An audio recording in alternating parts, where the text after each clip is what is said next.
Une jeune étudiante se retrouve dans une situation désespérée et est forcée d'épouser un vieux milliardaire pour sauver sa famille. Mais une semaine après le mariage, elle apprend une vérité qui bouleverse sa vie. Abonnez-vous à la chaîne et dites-nous dans les commentaires d'où vous regardez cette vidéo. Lisa ajusta la fine bretelle de son sac à dos usé tandis qu'elle avançait péniblement sur le trottoir fissuré de son quartier. L'air était épais de l'odeur âcre des gaz d'échappement des voitures, mêlée au léger arôme de friture des stands du coin. Son souffle sortait en petites bouffées dans l'air froid du matin, et elle serra son manteau plus fort contre son corps. Le cliquetis rythmé de ses baskets usées sur le pavé était le seul bruit sur lequel elle s'autorisait à se concentrer, alors qu'elle approchait de l'arrêt de bus. Le trajet en bus était une routine quotidienne que Lisa avait mémorisée. C'était une courte évasion avant que le poids de son monde ne s'écroule à nouveau. À 22 ans, elle portait déjà le genre de responsabilité que la plupart des gens n'affronteraient pas de toute une vie. Les journées de Lisa étaient un cycle sans fin de travail, d'études et d'inquiétudes. Elle était étudiante en médecine dans une université locale, jonglant avec ses études et un emploi à temps partiel de serveuse. Le rêve de devenir médecin était le sien depuis l'enfance, alimenté par les heures innombrables passées à prendre soin de sa mère malade et de ses jeunes frères et sœurs. Mais ces derniers temps, ce rêve lui semblait une étoile lointaine, visible mais totalement inaccessible. La maison n'était pas non plus un grand répit. Leur petit appartement était plein à craquer de gens et de problèmes. Sa mère, autrefois une femme pleine de vie et forte, luttait contre le diabète depuis des années. La maladie avait fait des ravages, la laissant faible et ayant constamment besoin de médicaments qu'il pouvait à peine se permettre. Jamal, le jeune frère de Lisa, avait 13 ans et était perpétuellement en difficulté à l'école. Il avait besoin de conseils, de structure, des choses que Lisa voulait lui fournir mais n'avait tout simplement pas le temps de lui donner. Nia, sa plus jeune sœur, avait 7 ans, et son innocence s'érodait lentement sous le poids de leurs circonstances. Et puis il y avait le loyer. Encore. Comme toujours, le propriétaire était passé la veille, frappant fort à la porte, sa voix empreinte d'irritation alors qu'il exigeait le paiement. La mère de Lisa était assise sur sa chaise habituelle, ses mains tremblant légèrement, alors qu'elle sirotait son thé, tandis que Lisa avait promis de trouver une solution. Trouver une solution, c'était l'histoire de sa vie. Tandis que le bus avançait brusquement, Lisa regarda par la fenêtre, son reflet se mêlant au bâtiment délabré qui défilait. Elle pensa à ses services au restaurant, où les pourboires étaient inconsistants et les heures longues. Elle pensa à la pile de factures sur le comptoir de la cuisine, qui grandissait chaque jour. Et surtout, elle pensa à ses cours, aux conférences qu'elle avait du mal à suivre, aux devoirs qu'elle remettait en retard, aux examens qui planaient comme des nuages sombres à l'horizon. C'était trop. Quand elle rentra chez elle ce soir-là, son corps était épuisé. Elle laissa tomber son sac près de la porte et se dirigea vers la cuisine, où sa mère était assise avec une tasse de thé, le visage pâle, étiré. Au moment où Lisa entra, sa mère leva les yeux, l'inquiétude gravée sur ses traits. « Lisa, viens t'asseoir !» dit-elle, sa voix douce mais tendue.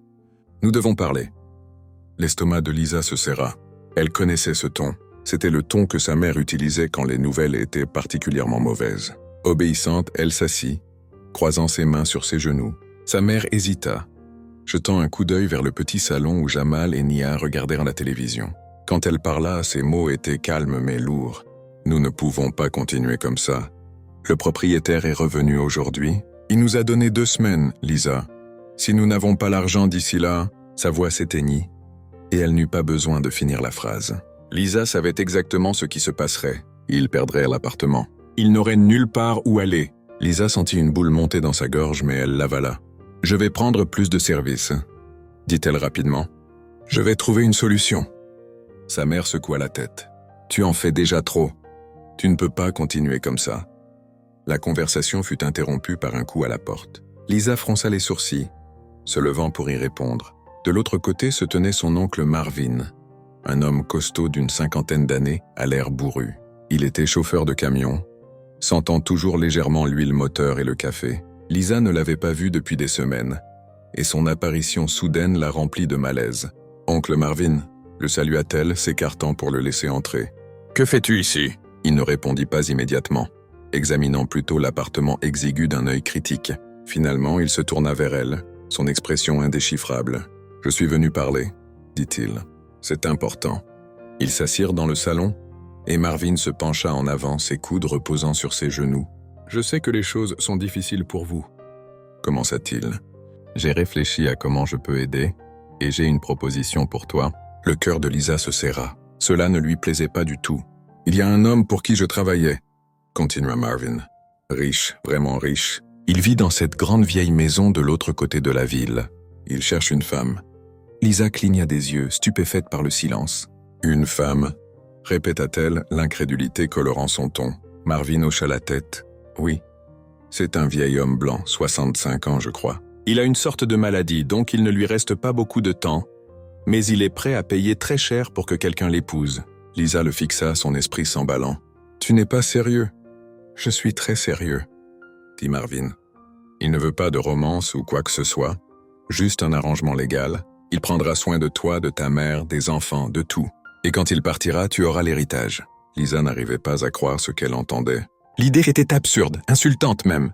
Mais tandis que Marvin exposait les détails, l'argent, la sécurité que cela apporterait, il devenait plus difficile d'ignorer l'aspect pratique. Elle pensa à sa mère, à ses frères et sœurs, à la vie d'expulsion qui planait au-dessus de leur tête. Ce n'était pas la vie qu'elle voulait, mais c'était peut-être la seule façon de sauver les gens qu'elle aimait.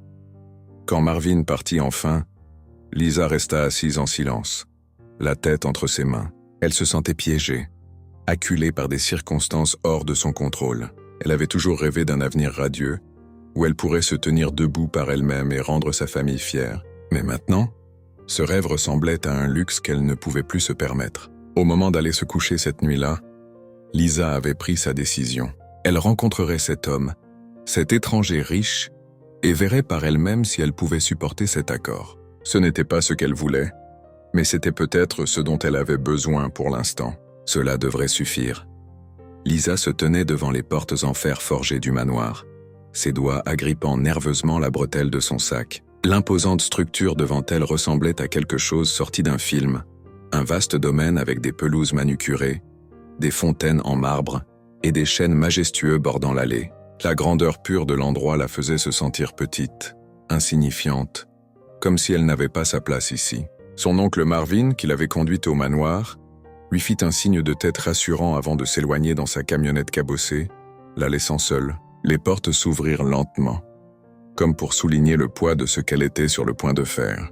Un homme en uniforme sortit d'une petite guérite à côté du portail et lui fit signe de suivre le chemin de pavé vers l'entrée principale. Chaque pas lui semblait plus lourd que le précédent, alors que l'esprit de Lisa s'emballait de doutes et de questions. Quel genre d'homme était William? Serait-il cruel, méprisant ou pire? L'incertitude la rongeait, mais elle avançait. Elle n'avait pas le choix. Lorsqu'elle arriva à la porte d'entrée, celle-ci s'ouvrit avant qu'elle ne puisse frapper. Un majordome, grand et impeccablement vêtu d'un costume noir, la salua d'un salut poli. « Mademoiselle Lisa, je présume. Monsieur Harris vous attend. Veuillez me suivre. » L'intérieur du manoir était encore plus extravagant que l'extérieur. Des sols polis reflétaient la douce lueur des lustres en cristal, et les murs étaient ornés d'œuvres d'art coûteuses et de portraits de famille. L'air sentait légèrement les fleurs fraîches et le bois poli, mais il y avait un calme indéniable dans cet endroit, comme si la vie en avait été drainée.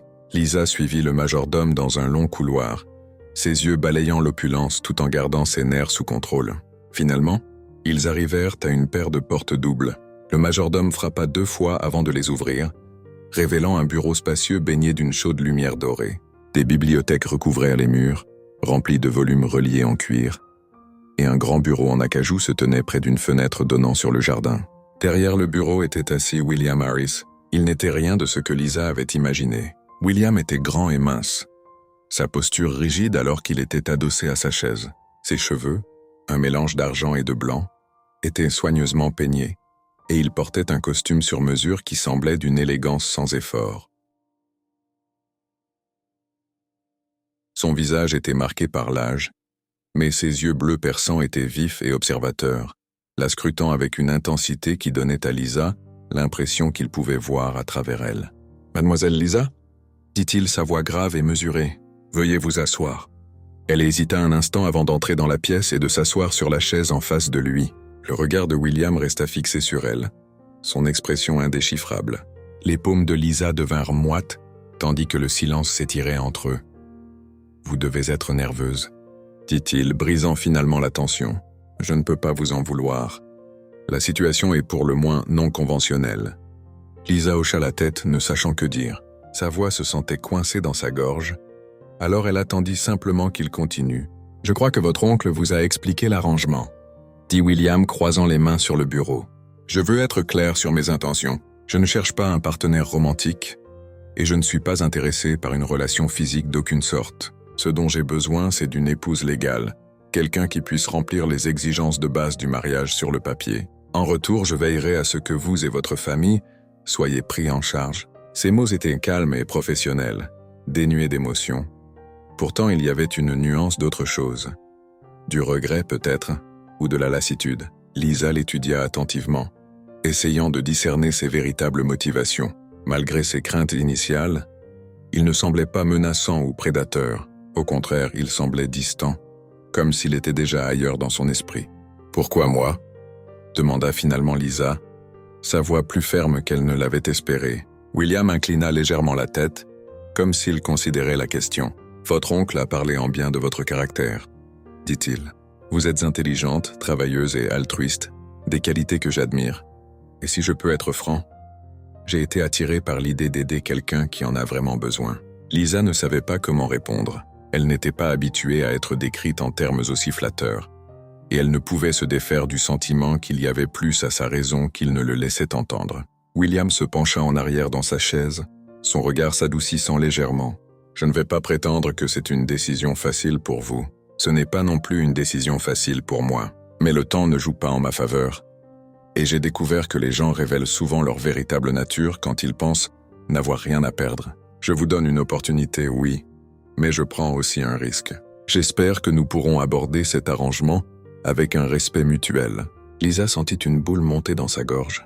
La façon dont il parlait, si calme et délibéré, lui rappelait les professeurs de son université, des gens qui vivaient dans leur propre monde de logique et de raison, détachés du chaos de la vie quotidienne. Elle ne pouvait dire s'il était sincère ou s'il jouait simplement un rôle convaincant. « J'ai besoin de temps pour y réfléchir, » dit-elle finalement, sa voix à peine un murmure. William hocha la tête. « Bien sûr. Prenez tout le temps qu'il vous faut, mais si vous choisissez de continuer, comprenez que ce sera un accord contraignant. J'attends de l'honnêteté et de la discrétion. » Il attrapa un dossier sur son bureau et le fit glisser vers elle. « Ceci contient les détails de l'arrangement. Examinez-le attentivement. Si vous décidez d'aller de l'avant, contactez mon assistante et nous ferons les préparatifs nécessaires. » Lisa hésita avant de prendre le dossier, ses doigts effleurant le cuir lisse. En se levant pour partir, William se leva de sa chaise et lui tendit la main. Elle la serra à contre-cœur, surprise par la fermeté et la chaleur de sa poignée. « Bonne chance, mademoiselle Lisa, » dit-il, son ton presque doux. « Quoi que vous décidiez, j'espère que cela vous apportera la paix. » Tandis que le majordome la raccompagnait à la porte d'entrée, l'esprit de Lisa s'emballait d'émotions contradictoires. La rencontre s'était déroulée différemment de ce à quoi elle s'était attendue, mais elle n'était pas sûre si c'était une bonne ou une mauvaise chose. William Harris était une énigme. Froid et détaché en surface, pourtant il y avait quelque chose chez lui qui semblait sincère, voire gentil. Elle ne pouvait se défaire du sentiment qu'il y avait plus à son histoire, quelque chose qu'il ne lui disait pas. Quand elle sortit à nouveau dans l'air vif du soir, Lisa sentit le poids de la décision peser sur elle comme jamais auparavant. Le dossier dans sa main lui semblait plus lourd à chaque seconde. Un rappel physique du carrefour où elle se trouvait maintenant. Sa famille avait besoin d'elle, mais à quel prix? Pourrait-elle vraiment aller jusqu'au bout de cet arrangement et épouser un homme qu'elle connaissait à peine, tandis qu'elle s'éloignait du manoir?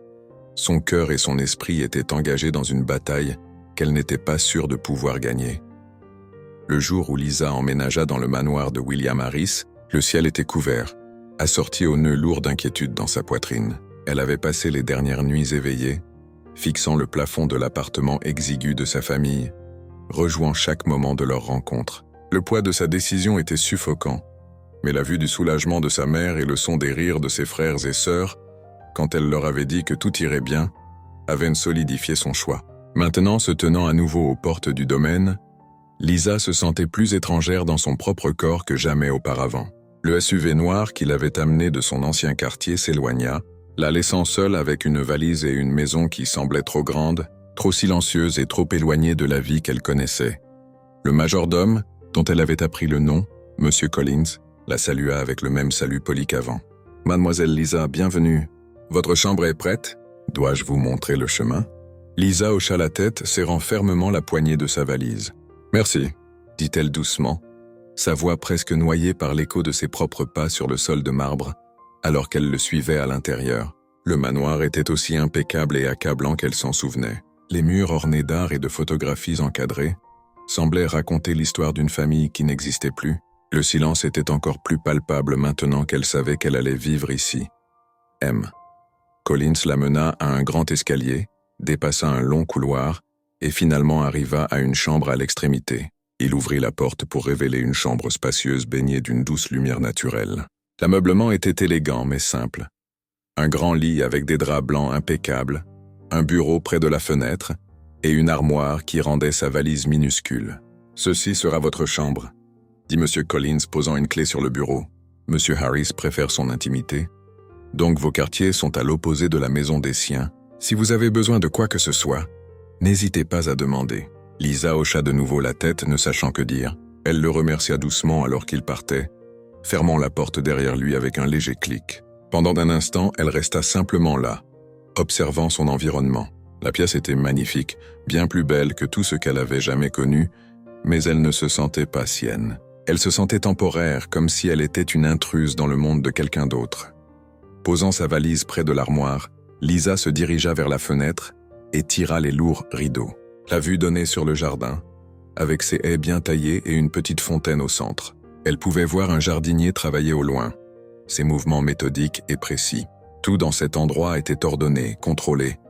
Rien à voir avec le chaos de son ancienne vie. Ses pensées furent interrompues par un léger coup à la porte. Elle se retourna pour voir une femme d'âge moyen, avec un sourire aimable et un tablier noué autour de la taille. « Bonjour ma chérie », dit la femme. « Je suis Madame Porter, la gouvernante. Je voulais juste me présenter et voir si tu avais besoin de quelque chose. » Lisa força un petit sourire. « Enchantée, Madame Porter. »« Je vais bien, merci. » Le sourire de Madame Porter s'élargit. « Tu dois être submergée. C'est beaucoup à assimiler, n'est-ce pas? Mais ne t'inquiète pas, tu t'y habitueras. Et si tu as besoin de quoi que ce soit, absolument n'importe quoi, fais-le-moi savoir. » Lisa hocha la tête, marmonnant à nouveau ses remerciements. Elle appréciait la chaleur de la femme, mais cela ne faisait que souligner à quel point elle se sentait déplacée. Une fois Madame Porter partie, Lisa s'assit au bord du lit, fixant ses mains. La réalité de sa nouvelle vie commençait à s'installer et avec elle, une vague d'incertitude. Le dîner ce soir-là fut une affaire formelle, bien qu'il ne soit que deux. William était assis en bout de la longue table à manger, vêtu d'un costume sur mesure malgré le caractère informel de l'occasion. Lisa prit place quelques chaises plus loin, la distance entre eux symbolique du fossé entre leurs mondes. « Vous vous installez bien, j'espère ?» demanda William alors que le majordome servait le premier plat. « Oui, merci », répondit Lisa, sa voix ferme malgré le nœud dans son estomac. William hocha la tête, son expression neutre. « Bien. Si vous trouvez quoi que ce soit qui manque, faites-le savoir à M. Collins ou à Mme Porter. Ils sont là pour assurer votre confort. » Le repas se poursuivit dans un silence quasi total, interrompu seulement par le bruit occasionnel des couverts contre la porcelaine. Lisa se surprit à jeter des coups d'œil à William, essayant de déchiffrer l'homme derrière l'extérieur composé. Il mangeait lentement, méthodiquement, sa posture impeccable. Il y avait une lassitude en lui, cependant, une lourdeur inexprimée qui planait dans l'air autour de lui. Quand le dîner fut terminé, William se leva de sa chaise et la regarda. « Vous êtes libre d'explorer la maison et le terrain comme vous le souhaitez, » dit-il. « Respectez simplement les espaces du personnel et évitez mon bureau à moins d'y être invité. Bonne nuit, mademoiselle Lisa. » Lisa le regarda s'éloigner, ses pas réguliers mais délibérés, comme si chaque mouvement exigeait un effort. Elle ne pouvait s'empêcher de se demander quel genre de vie il avait mené pour se retrouver ici, seul dans une maison qui ressemblait plus à un musée qu'à un foyer. Les jours suivants s'installèrent dans une routine. Lisa se levait tôt, prenait son petit déjeuner dans la cuisine ensoleillée avec Madame Porter qui s'occupait d'elle, et passait ses matinées à explorer le manoir. Chaque pièce contenait un morceau d'histoire, des meubles anciens, des photographies décolorées et des bibliothèques remplies de volumes qui semblaient n'avoir pas été touchés depuis des années. Elle passait ses après-midi dans le jardin, où le jardinier, un homme plus âgé nommé M. Grayson, la saluait d'un hochement de tête amical, mais de peu de mots. William restait une présence distante, n'apparaissant que pendant les repas ou en passant. Il était toujours poli, toujours formel, mais jamais trop familier. Lisa ne pouvait pas décider si son comportement était destiné à la mettre à l'aise ou à la maintenir à distance.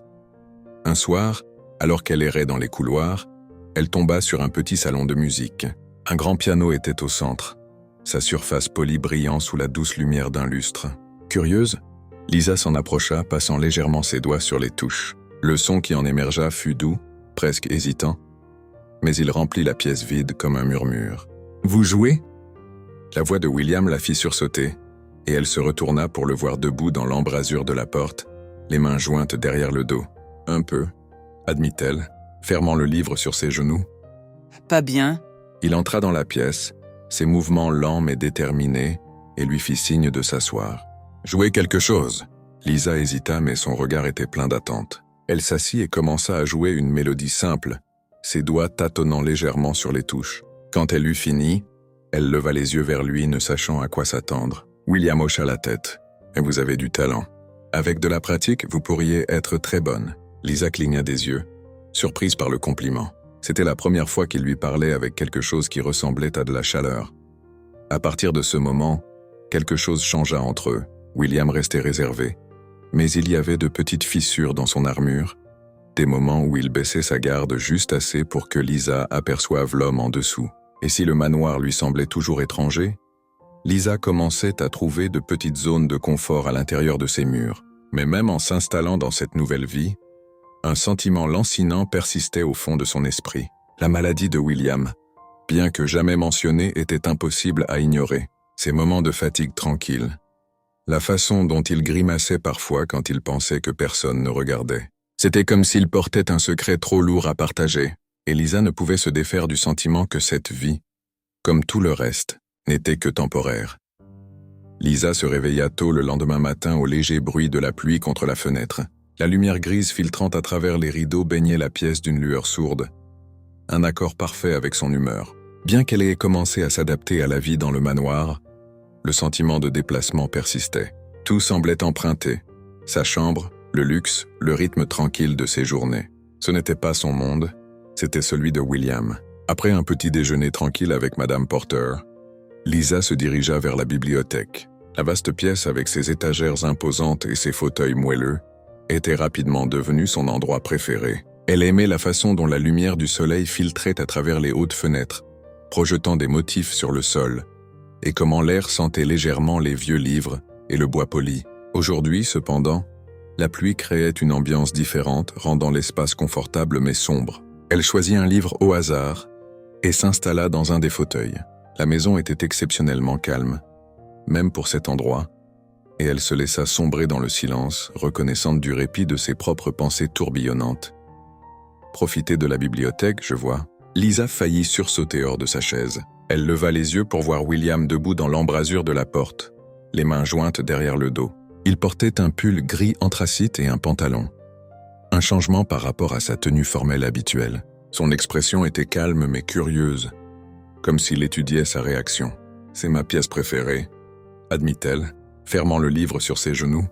« Il y a tellement d'histoires ici. » William entra dans la pièce, son mouvement lent et délibéré comme s'il économisait de l'énergie à chaque pas. Il désigna le siège en face du sien. « Puis-je » Lisa hocha la tête et il s'assit dans la chaise avec un léger soupir. Pendant un instant, aucun des deux ne parla. La pluie continuait de taper contre les fenêtres, remplissant le silence entre eux.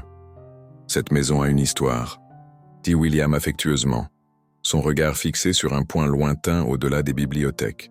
Bien que la plupart ne soient pas aussi glamour qu'il n'y paraît, Lisa inclina la tête, intriguée par l'ouverture soudaine de son ton. « Qu'est-ce que vous voulez dire ?» Il se pencha en arrière dans sa chaise, son expression pensive.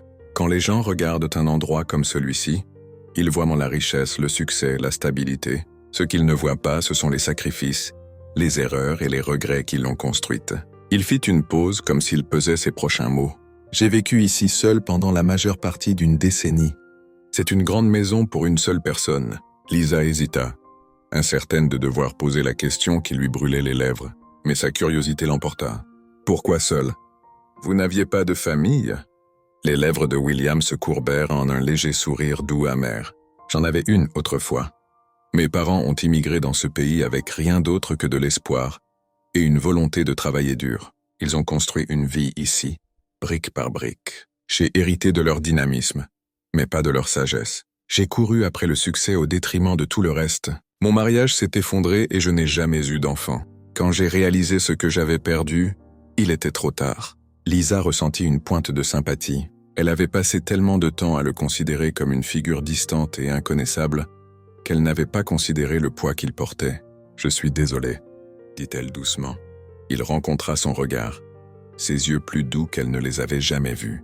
« Ne le soyez pas. J'ai fait mes choix. Je vis avec eux. » Il se pencha légèrement en avant, posant ses coudes sur les accoudoirs de sa chaise. « Mais assez parlé de moi. Parlez-moi de vous, Lisa. Qu'est-ce qui vous a amené ici en plus des circonstances ?» La question l'a pris au dépourvu. Personne ne lui avait demandé cela d'une manière aussi directe auparavant. Elle hésita, incertaine de combien révéler. « Je suppose que je me suis toujours sentie responsable de ma famille, » commença-t-elle, sa voix hésitante. « Ma mère est malade depuis longtemps, et mes frères et sœurs dépendent de moi. Aller à la faculté de médecine était censé être ma façon d'améliorer les choses pour nous tous. Mais c'est difficile de se concentrer sur ses rêves quand la réalité vous ramène sans cesse en arrière. » William hocha la tête, son expression indéchiffrable. « Et maintenant, vous vous retrouvez ici, dans un endroit que vous n'auriez jamais imaginé. » Lisa parvint à un petit sourire. Quelque chose comme ça. Il y eut un autre moment de silence, mais il n'était pas gênant. On aurait dit qu'ils traitaient tous les deux le poids de leurs vies respectives, des choix et des compromis qui les avaient menés à ce point. « Lisa, » dit William affectueusement, son ton plus sérieux maintenant, « j'ai quelque chose à vous dire. J'ai l'intention de le faire depuis un certain temps. » Son cœur manqua un battement. Il y avait quelque chose dans sa voix qui lui serra l'estomac d'appréhension. « Qu'est-ce que c'est ?» Il expira profondément, se penchant en arrière dans sa chaise. « Je ne suis pas un homme en bonne santé. Je suis sûr que vous l'avez remarqué. » Elle hocha la tête lentement, la gorge sèche. Il était impossible de ne pas remarquer les signes subtils. La façon dont il se fatiguait facilement. La grimace de douleur occasionnelle quand il pensait que personne ne regardait. « J'ai une maladie en phase terminale, » dit-il, sa voix calme mais teintée de résignation. « Les médecins m'ont donné des mois, peut-être moins. J'ai fait la paix avec cela. Mais j'ai senti qu'il n'était que juste de vous le dire. » La poitrine de Lisa se serra alors qu'elle absorbait ces mots. Elle avait soupçonné qu'il était malade, mais l'entendre confirmer était différent. « Je suis tellement désolée, » dit-elle, sa voix à peine un murmure. William secoua la tête. « Ne le soyez pas. Nous avons tous une date d'expiration, Lisa. La mienne est juste plus proche que la plupart. Ce qui compte pour moi maintenant, c'est la façon dont je passe le temps qu'il me reste. » Il la regarda, son regard perçant mais gentil. « C'est pourquoi je voulais quelqu'un comme vous ici. Non pas parce que j'avais besoin d'une aide soignante ou d'une compagne, mais parce que je voulais laisser derrière moi quelque chose qui compte.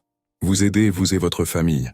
Cela me semble être la première chose vraiment significative que j'ai faite depuis des années. » Lisa ne savait pas comment répondre. L'homme qu'elle avait autrefois considéré comme froid et distant se révélait tellement plus complexe, tellement plus humain qu'elle ne l'avait imaginé. Elle sentit une vague d'émotion monter dans sa poitrine, un mélange de gratitude, de tristesse et de quelque chose qu'elle ne pouvait pas tout à fait nommer.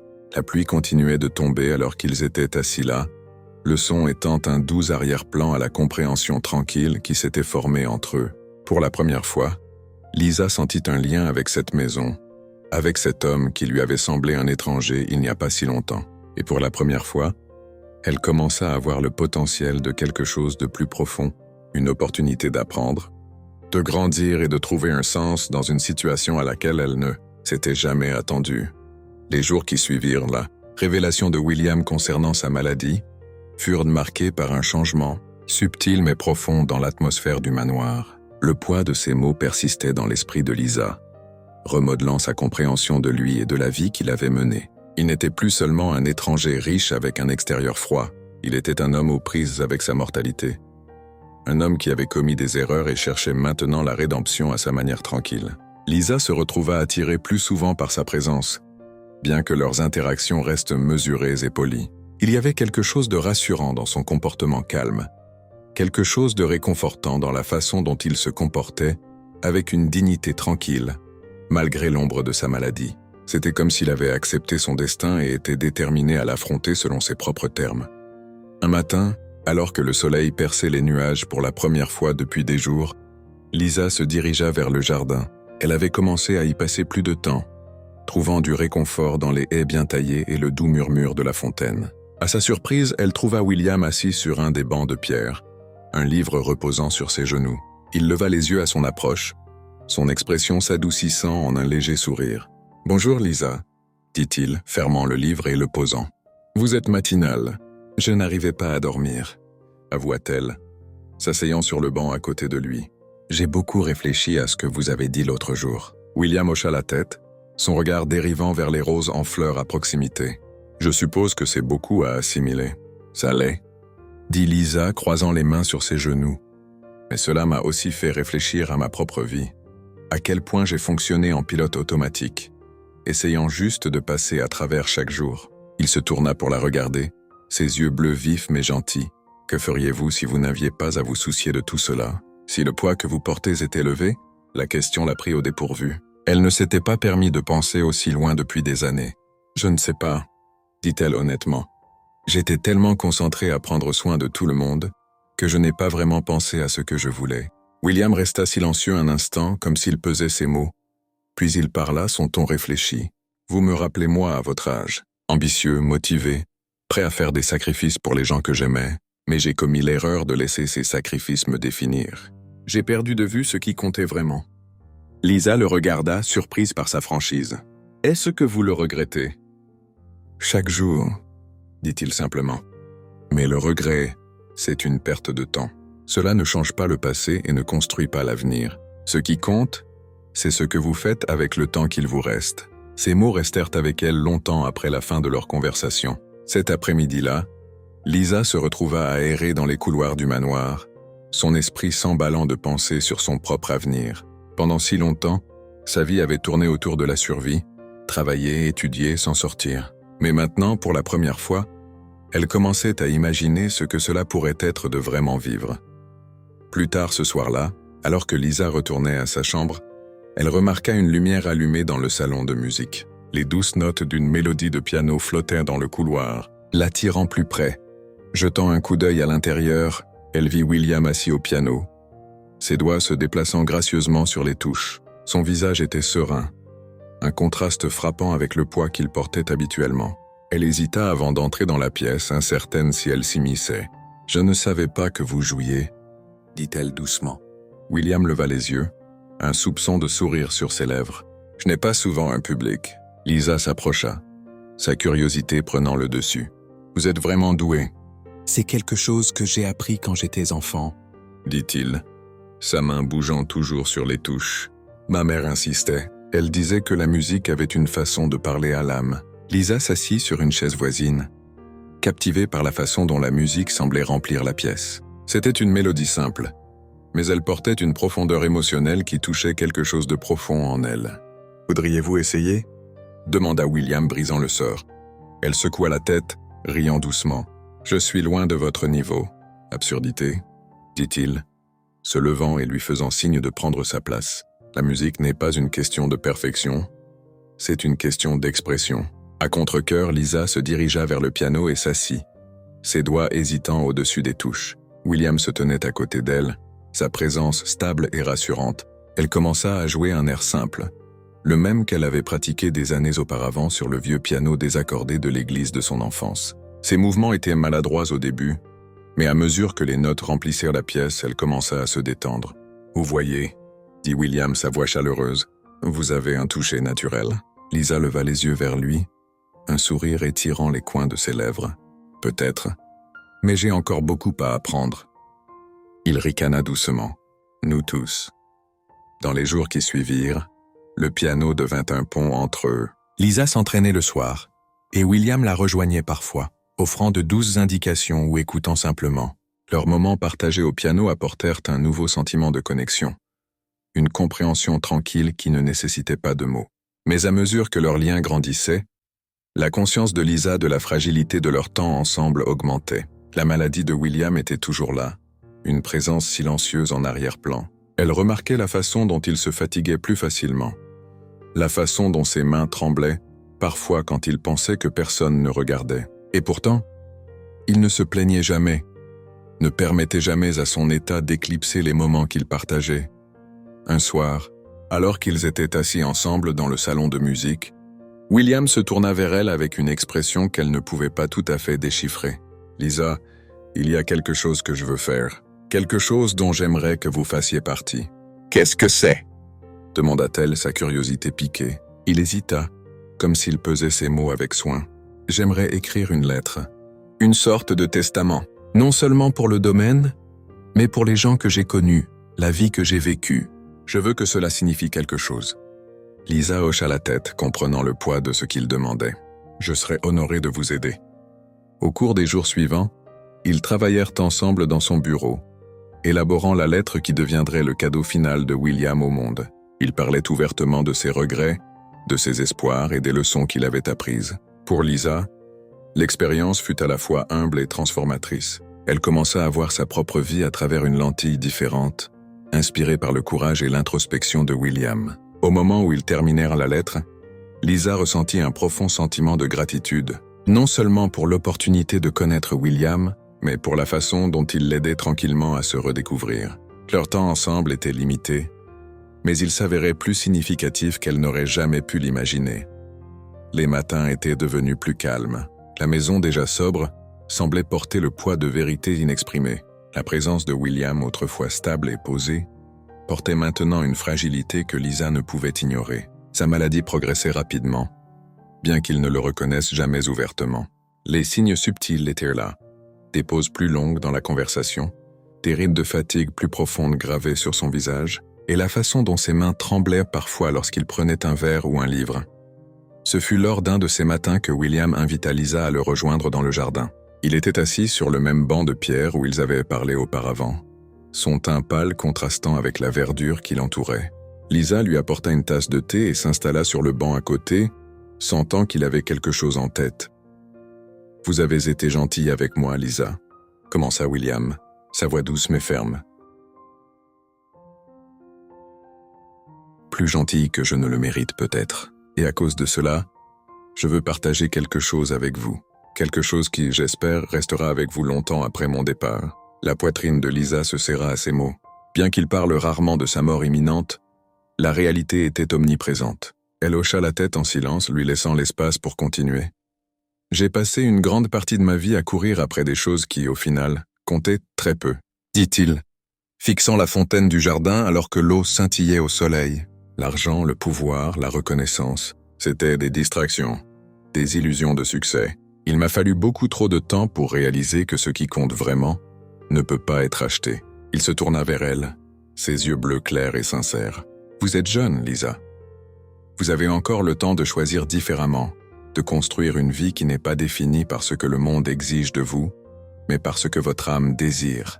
Ne la gaspillez pas. » Lisa absorba ces mots, sentant leur poids s'abattre sur elle. « Comment sait-on ce que notre âme désire ?» demanda-t-elle doucement. William sourit légèrement, comme si la question portait à la fois simplicité et complexité. « Vous écoutez. Vous vous faites confiance, et vous lâchez la peur qui vous dit que vous n'êtes pas assez. » Au cours des 7 jours suivants, William devint plus ouvert que Lisa ne l'avait jamais vu. Chaque jour apportait une nouvelle conversation, une nouvelle perspicacité. Il parlait de son enfance, ayant grandi en tant que fils d'immigrants qui avaient travaillé sans relâche pour lui offrir une vie meilleure. Il partagea des histoires de sa jeunesse, des erreurs commises dans la poursuite de la richesse et du statut, et des relations qu'il avait négligées en cours de route. Un soir, alors qu'ils étaient assis dans le salon de musique, il raconta son premier amour. Une femme nommée Eleanor qui était pianiste, comme Lisa. Elle avait cette façon de rendre tout vivant, dit-il, sa voix teintée de nostalgie. Mais je l'ai laissé s'échapper parce que j'étais trop occupé à courir après des choses qui n'avaient pas d'importance. Lisa remarqua la façon dont ses mains s'attardaient sur les touches du piano, son toucher plus léger qu'auparavant. « Est-ce que vous pensez toujours à elle ?» demanda-t-elle. « Tous les jours, admit-il, plus avec regret mais avec gratitude. Elle m'a appris quelque chose que j'étais trop jeune pour comprendre à l'époque, que l'amour est la seule chose à laquelle il vaut la peine de s'accrocher. Pas le genre d'amour qui exige ou contrôle, mais le genre qui est simplement. » Ces mots restèrent avec Lisa longtemps après la fin de la conversation. Elle se retrouva à réfléchir à sa propre vie, aux choix qu'elle avait faits et à ceux qu'il lui restait à faire. Pendant si longtemps, son existence avait tourné autour du devoir et de la survie, mais maintenant elle commençait à voir un chemin différent, un chemin défini non pas par l'obligation, mais par le but. Le 6e jour, William l'invita dans son bureau. Un grand coffre en bois était posé sur le bureau, sa surface usée par l'âge. « Je veux que vous ayez ceci, » dit-il, désignant le coffre. « À l'intérieur, vous trouverez des lettres, des photographies, des morceaux de ma vie auxquels je me suis accroché au fil des ans. Ils ne signifient pas grand-chose pour quiconque d'autre, mais pour moi, ils sont un témoignage de tout ce que j'ai vécu et appris.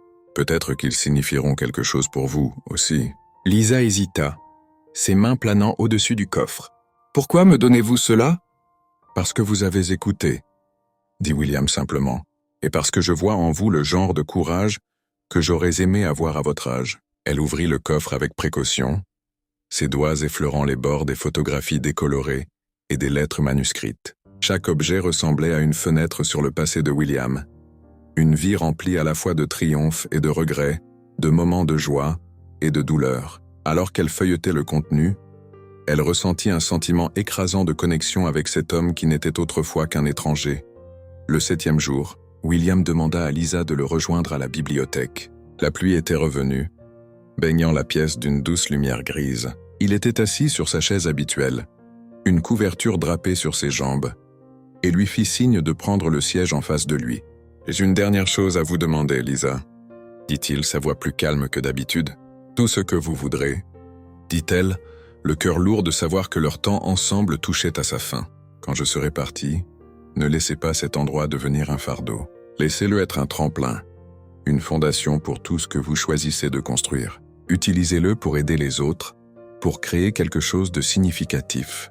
Promettez-moi cela. » La gorge de Lisa se serra tandis qu'elle hochait la tête. « Je le promets. » William sourit, une expression de paix légère mais sincère. « Bien.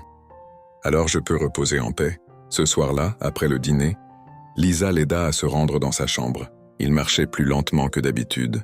Ses pas incertains, mais il insista pour marcher lui-même. Alors qu'elle arrangeait la couverture autour de lui et se tournait pour partir, il l'appela par son nom une dernière fois. « Lisa, » dit-il, sa voix douce mais ferme, « vous m'avez donné plus que vous ne le réalisez. Merci. » Les larmes lui piquèrent les yeux tandis qu'elle lui souriait. « Bonne nuit, William. » Le lendemain matin, Lisa le trouva paisiblement allongé dans son lit, son expression sereine comme s'il s'était simplement éteint dans son sommeil. Sur la table de chevet se trouvait une lettre qui lui était adressée. Ses mains tremblèrent en la prenant, son cœur se brisant et se gonflant tout à la fois. La lettre commençait par sa clarté et sa grâce caractéristiques, racontant sa gratitude pour leur temps passé ensemble et les leçons qu'il espérait qu'elle retiendrait. Il terminait par un message simple mais profond. « Vis courageusement, Lisa. Aime passionnément. Et n'oublie jamais que ta valeur ne réside pas dans ce que tu fais pour les autres, mais dans qui tu es. Utilise ce que je t'ai donné pour créer la vie que tu mérites. Je n'ai aucun doute que tu la rendras extraordinaire. » Alors que la pluie tombait doucement à l'extérieur, Lisa s'assit près de la fenêtre avec la lettre entre ses mains, ses larmes coulant librement pour la première fois depuis longtemps. Elle ressentait un sentiment de clarté, une résolution tranquille mais puissante d'honorer le dernier souhait de William et de forger une vie de sens et de but. Le manoir se sentait plus vide que jamais. Le calme, qui avait autrefois été réconfortant dans sa prévisibilité, semblait maintenant accablant, un rappel constant de l'absence de William. Lisa était assise dans le bureau où ils avaient passé tant d'heures à parler, sa dernière lettre reposant sur le bureau devant elle. Elle l'avait lue plusieurs fois depuis son décès, chaque mot s'enfonçant plus profondément dans son cœur. La lettre était à la fois un adieu et une feuille de route, remplie de réflexions sur la vie que William avait vécue et la vie que William espérait que Lisa construirait. Il lui avait tout laissé, le manoir, ses actifs financiers et ses journaux personnels. Mais ce n'était pas seulement la richesse matérielle qui la frappait, c'était la confiance qu'il avait placée en elle, la conviction qu'elle pouvait utiliser ses ressources pour créer quelque chose de significatif. Lisa plia soigneusement la lettre et la remit dans son enveloppe. Ses émotions étaient un réseau enchevêtré de chagrin, de gratitude et de détermination. Elle avait passé tellement de temps de sa vie concentrée sur la survie que l'idée de s'épanouir lui semblait presque étrangère. Mais les mots de William avaient allumé quelque chose en elle, une étincelle de possibilités qu'elle ne pouvait ignorer. Cet après-midi-là, Lisa s'assit avec M. Collins et Mme Porter, les deux employés restants de la maison. Ils avaient tous deux été avec William pendant des décennies et étaient profondément affectés par son décès. Lisa voulait honorer leur loyauté s'assurer qu'il se sentait en sécurité en cette période de transition. « Monsieur Collins, Madame Porter, commença-t-elle, sa voix ferme malgré la boule dans sa gorge. Je sais que cette maison a été votre foyer autant qu'elle a été le sien. Je veux que vous sachiez que vous êtes les bienvenus pour rester ici aussi longtemps que vous le souhaitez. Mais si vous sentez qu'il est temps de passer à autre chose, je veillerai à ce que l'on prenne soin de vous. » Le majordome et la gouvernante échangèrent un regard avant de hocher la tête, leur gratitude évidente dans leurs expressions. « Merci, mademoiselle Lisa, » dit M. Collins. « Monsieur Harris parlait toujours très bien de vous. Il vous faisait confiance pour faire ce qui est juste et je comprends pourquoi. » Lisa sourit légèrement, sentant le poids de leurs attentes. C'était intimidant, mais cela la remplissait aussi d'un sentiment de but. Au cours des semaines suivantes, Lisa commença à régler les affaires de William. Avec l'aide de son avocat, elle examina son plan successoral, veillant à ce que ses volontés soient exécutées à la lettre. Fidèle à sa promesse, William lui avait laissé tout ce dont elle avait besoin pour subvenir aux besoins de sa famille et poursuivre ses rêves. L'ampleur de sa générosité était accablante, mais Lisa savait qu'elle ne pouvait pas la laisser la paralyser. Elle devait avancer pour eux deux. L'une des dernières volontés de William avait été que Lisa utilise le manoir d'une manière significative. Il ne lui fallut pas longtemps pour décider quoi faire. Inspirée par leur conversation et son engagement à aider les autres, elle décida de transformer le domaine en un centre communautaire. Ce serait un endroit où les familles défavorisées pourraient accéder à des ressources, à l'éducation et au soutien. Une façon de rendre la pareille aux gens comme sa propre famille, qui avait lutté si longtemps. L'idée la remplit d'un sens renouvelé du but. Elle commença à esquisser des plans, à rencontrer des architectes et des organisateurs locaux pour donner vie à sa vision. La maison, autrefois symbole d'isolement et de regret, se transformait lentement en quelque chose de vibrant et d'espoir. Des pièces qui étaient restées intactes pendant des années étaient réaménagées en salles de classe, en espaces de conseil et en centres d'activité. Les couloirs autrefois calmes étaient maintenant remplis des sons de la construction et des rires, un témoignage du changement que Lisa était déterminée à créer. Malgré son emploi du temps chargé, Lisa prenait du temps pour sa famille. Elle rendait visite souvent à sa mère, lui apportant des nouvelles des progrès du centre. Ses frères et sœurs aussi commençaient à voir les possibilités qui s'ouvraient à eux. Jamal, qui avait toujours eu du mal à trouver sa place, exprima son intérêt à faire du bénévolat au centre, encadrant des enfants qui lui rappelaient lui-même. Nia, toujours jeune mais pleine de curiosité, voulait prendre des cours d'art dans l'un des nouveaux studios que Lisa aménageait. La transformation n'était pas seulement physique, elle était personnelle. Lisa se retrouva à réfléchir quotidiennement aux leçons de William, utilisant ces mots comme guide pour sa propre croissance. Elle commença à tenir un journal, une habitude qu'elle avait prise de lui, y écrivant ses peurs, ses espoirs et ses rêves. Le processus était cathartique, l'aidant à naviguer dans les émotions complexes qui accompagnaient un changement de vie aussi important. Un soir, alors que Lisa était assise dans le bureau, examinant les plans du centre, elle remarqua le coffre que William lui avait donné. Elle ne l'avait pas ouvert depuis son décès, incapable d'affronter le flot de souvenirs qu'il apporterait. Mais maintenant, quelque chose la força à le déverrouiller. À l'intérieur, elle trouva la même collection de lettres, de photographies et de souvenirs qu'elle avait vus auparavant. Mais alors qu'elle les parcourait, un objet attira son attention. Un petit carnet relié en cuir, niché dans le coin. Elle l'ouvrit avec précaution, révélant page après page de notes manuscrites dans la belle écriture de William. Le carnet était un mélange de réflexions, de conseils et de méditations, écrit comme s'il s'adressait directement à elle. Un passage en particulier se démarquait. L'héritage n'est pas ce que l'on laisse derrière soi, c'est comment on fait sentir les gens pendant que l'on est là. Si j'ai bien fait quelque chose dans ma vie, j'espère que c'est aider Lisa à voir sa propre valeur. Elle est plus forte qu'elle ne le sait, et je n'ai aucun doute qu'elle créera quelque chose d'extraordinaire. Les larmes brouillèrent sa vision en lisant les mots. À ce moment, elle ressentit un sentiment écrasant de connexion avec William, comme s'il la guidait toujours de l'au-delà. Le carnet devint sa compagne dans les semaines qui suivirent, une source de force et de sagesse alors qu'elle continuait de construire le centre. Au moment de l'inauguration, le manoir était méconnaissable. Ce qui avait été une maison calme et sombre était maintenant vivant d'énergie et de but. Des familles remplissèrent les couloirs, les rires d'enfants résonnant dans les pièces, et des bénévoles locaux s'affairaient, s'assurant que tout se déroulait bien. Lisa se tenait à l'entrée, regardant les gens affluer. Elle ressentit un sentiment de fierté qu'elle n'aurait pas cru possible. Ce n'était pas seulement l'héritage de William, c'était le sien aussi. Ce soir-là, alors qu'elle était seule dans le salon de musique, Lisa passa ses doigts sur les touches du piano, jouant une douce mélodie qu'elle avait apprise pendant son temps avec William. La musique remplissait la pièce.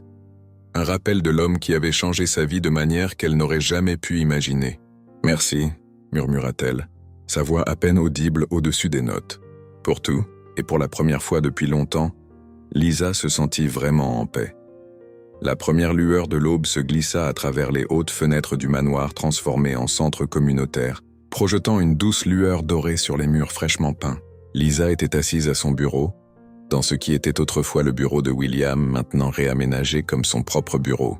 Le poids familier de son carnet relié en cuir reposait sur ses genoux, ses pages usées par les innombrables fois où elle les avait feuilletées. Le manoir, autrefois un monument silencieux à l'isolement, était maintenant un centre vibrant d'activité. Cela faisait 1 an que William était décédé, et pendant ce temps, la vie de Lisa avait subi une transformation qu'elle n'aurait jamais pu imaginer. Le centre communautaire avait dépassé ses rêves les plus fous, offrant des cours, des conseils et des ressources à des centaines de familles dans le besoin. Les couloirs n'étaient plus silencieux, mais remplis de rires, de conversations et du bruit occasionnel de la musique flottant depuis le salon de musique réaménagé. La famille de Lisa était devenue une pierre angulaire du succès du centre. Sa mère, maintenant en meilleure santé grâce à l'accès à de meilleurs soins médicaux, faisait du bénévolat dans la cuisine, aidant à préparer des repas pour les visiteurs. Jamal avait trouvé un sens à travailler avec les programmes jeunesse du centre, encadrant des enfants qui lui rappelaient lui-même. Nia, les yeux brillants et curieuse comme jamais, s'était mise à dessiner des peintures murales sur les murs de la salle de jeu pour enfants, sa créativité s'épanouissant dans l'environnement de soutien. Lisa elle-même avait grandi d'une manière qu'elle n'avait pas anticipée. Gérer le centre n'était pas une petite tâche, mais à chaque défi venait une nouvelle leçon, une nouvelle opportunité de repousser ses limites. Elle pensait souvent à William pendant ces moments, à sa sagesse calme et à la façon dont il l'avait encouragée à se faire confiance. Sa voix résonnait dans son esprit, un guide stable à travers le chaos. Aujourd'hui était un jour spécial. Le centre organisait son premier gala annuel de l'héritage, un événement conçu pour collecter des fonds et célébrer les vies qui avaient été changées grâce à leur travail. Les invités commençaient à arriver, et Lisa pouvait entendre le léger bourdonnement des conversations et des rires provenant de la grande salle en bas. Elle avait passé des semaines à planifier l'événement, s'assurant qu'il honorait non seulement la communauté mais aussi la mémoire de William. Lisa ferma le carnet et le posa doucement sur son bureau. Elle se leva, lissant le tissu de sa robe, une simple mais élégante robe bleu marine qui lui rappelait celle qu'elle avait portée à son mariage avec William. Le souvenir lui apporta un sourire doux amer. Ce jour-là avait été le début d'un voyage qu'elle n'avait pas pleinement compris à l'époque, un voyage qui l'avait amenée ici. Alors qu'elle descendait le grand escalier, le spectacle qui l'accueillit fut bouleversant. La salle à manger, autrefois formelle, était maintenant vivante de couleurs et de mouvements. Des guirlandes lumineuses pendèrent du plafond, projetant une lueur chaleureuse sur la foule. Des tables étaient ornées de centres de tables floraux, et un groupe jouait du jazz doux dans le coin. Familles, donateurs et bénévoles se mélangeaient, leurs visages illuminés de joie et de gratitude. Au centre de tout cela se trouvait une grande photographie de William, exposée sur un chevalet près de l'entrée. L'image le capturait dans un moment rare et spontané, un léger sourire adoucissant ses traits habituellement stoïques. Sous la photo se trouvait une plaque qui disait « À la mémoire affectueuse de William Harris, un héritage de sagesse, de générosité et de seconde chance. » Lisa se dirigea vers la scène, son cœur battant tandis qu'elle se préparait à s'adresser à la foule. Alors qu'elle montait au microphone, la pièce devint silencieuse, tous les yeux fixés sur elle. « Bonsoir à tous », commença-t-elle, sa voix ferme malgré les émotions qui montaient sous la surface. « Merci d'être ici ce soir. Cet événement est plus qu'une simple célébration. C'est un témoignage de ce que nous pouvons accomplir lorsque nous nous unissons en tant que communauté. Et c'est aussi un hommage à l'homme qui a rendu tout cela possible. » Elle jeta un coup d'œil à la photographie de William, tirant sa force de son image. William Harris était beaucoup de choses. Un homme d'affaires, un philanthrope, et par-dessus tout, un professeur. Pendant le peu de temps que je l'ai connu, il m'a enseigné des leçons qui ont façonné la personne que je suis aujourd'hui. Il m'a montré que la vie ne consiste pas à ce que nous accumulons, mais à l'impact que nous avons sur les autres. Il croyait aux secondes chances et au pouvoir de la gentillesse pour changer des vies. Et grâce à lui, nous sommes tous ici ce soir. L'auditoire éclata en applaudissements, leur visage rayonnant d'appréciation. Lisa prit un moment pour se calmer avant de continuer. Ce centre n'est pas seulement un lieu, c'est une promesse. Une promesse que peu importe d'où vous venez ou les défis auxquels vous faites face, vous avez un endroit où vous pouvez appartenir, grandir et prospérer. Et je sais que si William était ici ce soir, il serait fier de ce que nous avons construit ensemble. Alors que les applaudissements reprenaient, Lisa s'éloigna du microphone, son cœur gonflé de fierté et de gratitude. Le reste de la soirée passa dans un flou de poignées de main, de conversations et de sourires. Les invités partageaient des histoires sur la façon dont le centre avait touché leur vie, et Lisa ressentit un profond sentiment d'accomplissement, sachant que l'héritage de William était devenu une réalité vivante et respirante. Plus tard ce soir-là, longtemps après que le dernier invité soit parti et que les lumières aient diminué, Lisa se retrouva dans le salon de musique. Elle s'assit au piano, ses doigts effleurant les touches. La pièce était calme maintenant, les échos de la célébration de la soirée persistant dans l'air. Elle commença à jouer une douce mélodie, la même que William lui avait apprise pendant leurs moments fugaces ensemble.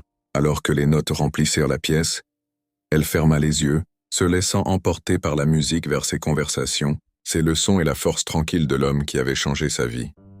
Quand la dernière note s'est éteinte, Lisa ouvrit les yeux et regarda autour de la pièce. Ce n'était plus l'endroit sombre et solitaire qu'il avait été.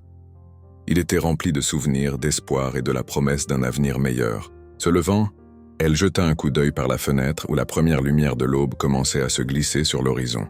Un nouveau jour arrivait, et avec lui de nouveaux défis, de nouvelles opportunités et de nouvelles vies à toucher. Lisa sourit, le cœur plein, alors qu'elle murmurait les mots qui étaient devenus son mantra. « Vise courageusement, aime passionnément, et n'oublie jamais ta valeur. » Elle éteignit la lumière et sortit de la pièce, prête à embrasser tout ce qui allait suivre. Merci d'avoir regardé. Si vous avez apprécié cette histoire, n'oubliez pas de vous abonner pour plus de contes inspirants et de contenus excitants. Partagez cette vidéo avec vos amis et votre famille, et découvrez nos autres vidéos pour plus d'histoires incroyables. À la prochaine!